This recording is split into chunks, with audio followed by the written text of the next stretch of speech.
नमस्कार मित्रांनो, शिवार कट्टा या आपल्या यूट्यूब चॅनलमध्ये तुम्हा सर्वांचं स्वागत आहे। सर्वप्रथम मी तुम्हाला धन्यवाद देतो, कारण फार कमी वेळात तुम्ही या यूट्यूब चॅनलला लाईक सबस्क्राईब करून मला नवीन व्हिडिओ करण्यासाठी प्रोत्साहित केलेले आहे। त्याबद्दल सर्वप्रथम तुमचे धन्यवाद। असेच तुमचे प्रेम माझ्यावर कायम राहू द्या। या चॅनलला लाईक आणि सबस्क्राईब करा। तुमच्या काही अडचणी असतील तर त्या कमेंट्समध्ये तुम्ही टाका। तर आता आपण वळूया आजच्या आपल्या विषयाकडे। आजचा आपला विषय आहे लठ्ठपणा, ओबेसिटी। लठ्ठपणा कशामुळे येतो? तर आयुर्वेदानुसार लठ्ठपणा हा कफदोषामुळे येतो।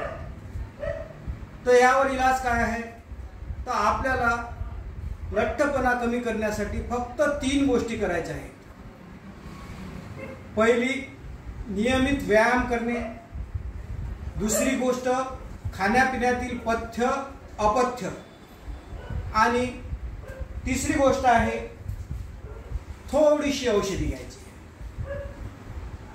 तर आता आपण पहिली गोष्ट पाहू की नियमित व्यायाम।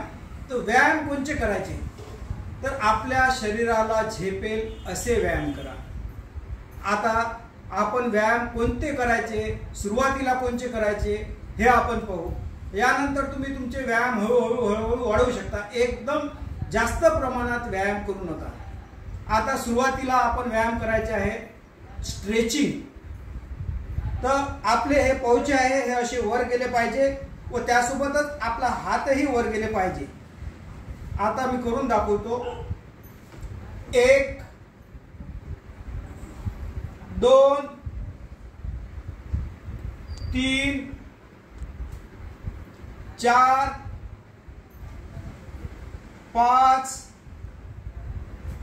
6 7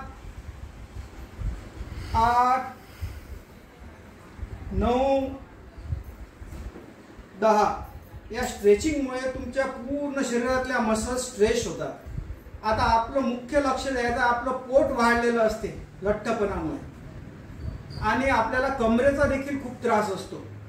तर स्ट्रेचिंगमुळे आपल्या पोटावर असर होतो। आता कमरेच्या त्रासासाठी प्रत्येक व्यायाम 10 वेळा करायचा आहे। व्हिडिओ मोठा होईल म्हणून मी तुम्हाला फक्त करून दाखवतो आहे। त्यानंतर थोडं पायात अंतर ठेवायचं आहे। आपले हात वर घ्यायचे आहे, असं थोडं मागे झुकायचं आहे व खाली वाकायचं। यामुळे आपल्या कमरेला व्यायाम मिळेल। 1 2 हे व्यायाम आपल्याला 10 वेळा करायचा आहे। आता आपले हे शोल्डर जे आहे, या शोल्डर साठी हे पहिल्यांदा असे मागे 1 2 3 असं 10 वेळा व नंतर पुढे 10 वेळा। 1 2 3 हे पुढे 10 वेळा।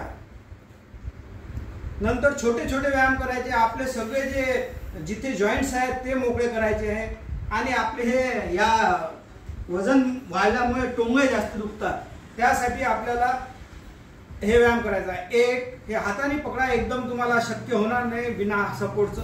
1 नंतर हा 1 2 3 4 5 अशा प्रकारे 10 वेळा। नंतर हातात बॉल आहे असं समजा, 1 बॉल असल्यास तुम्ही बॉल घेऊ शकता हातामध्ये। 2 3 4 या प्रकारे हाय 10 वेळा करा। नंतर प्रत्येक आपले जॉइंट असे मोकळे करा।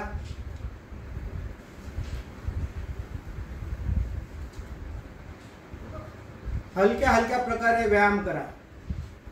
हे आपला व्यायाम झाला। यानंतर तुमच्या सकाळ आणि संध्याकाळ दोन्ही वेळ 10 ते 15 मिनिट सुरुवातीला आपलं वॉकिंग करा। सकाळी 10 मिनिट, संध्याकाळी 10 मिनिट। हळूहळू तुमचं वॉकिंग वाढवा। चालणं हे आपलं सगळ्यात मोठा व्यायाम आहे। आजकाल आपलं चालणंच बंद झालं। कुठेही भाजी घ्यायला जायचं तर आपण गाडी घेऊन जातो। त्यामुळे वॉकिंग ठेवा। आणि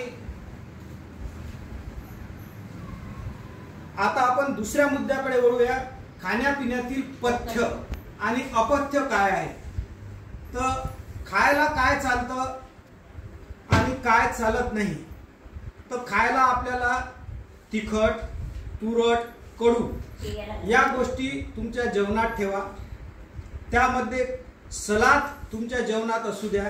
काकडी, बीट, पुदिना, सलादाच्या या वस्तू तुमच्या जेवणात असू द्या. व जेवताना भाकरीचा वापर जास्त करा. शक्यतोवर पोळी टाळा. त्यामुळे तुम्हाला शरीर हलकं हलकं वाटेल.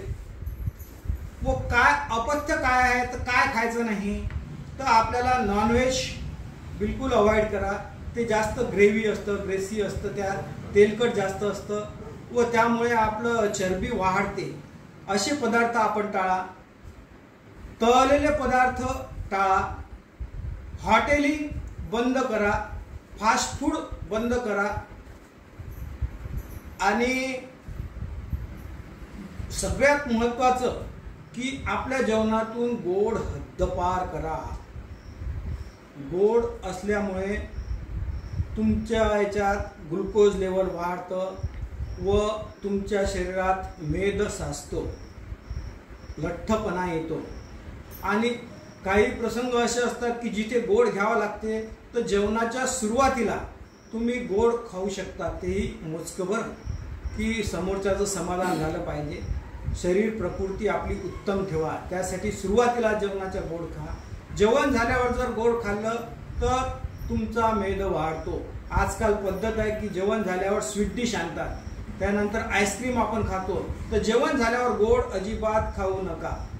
आता आपण तिसऱ्या मुद्द्याकडे वळू की औषधी गोळ्या काय घ्यायच्या. तर औषध गोळ्यांचं सेवन एकदम कमीत कमी ठेवा. आयुर्वेदिक असल्या तरीही त्या कमी खा. तुमच्या व्यायामावर, खाण्यापिण्यावर जास्त भर द्या. व घ्यायचं झालं तर जेवण झाल्यानंतर त्रिफळा चूर्ण सकाळ संध्याकाळ 1-1 चमचा व मेदोहर गुग्गुळ 2 गोळ्या सकाळी व 2 गोळ्या संध्याकाळी हे घ्या. प्रकृती ठणठणीत ठेवा. उत्तम राहा, आनंदित राहा, मजेत राहा व शरीर स्वास्थ्याकडे लक्ष द्या. आरोग्य संपदा हीच धनसंपदा आहे हे लक्षात ठेवा. मला लाईक आणि सबस्क्राईब करायला विसरू नका. धन्यवाद. नमस्कार. पुन्हा भेटूया पुढच्या सत्रामध्ये.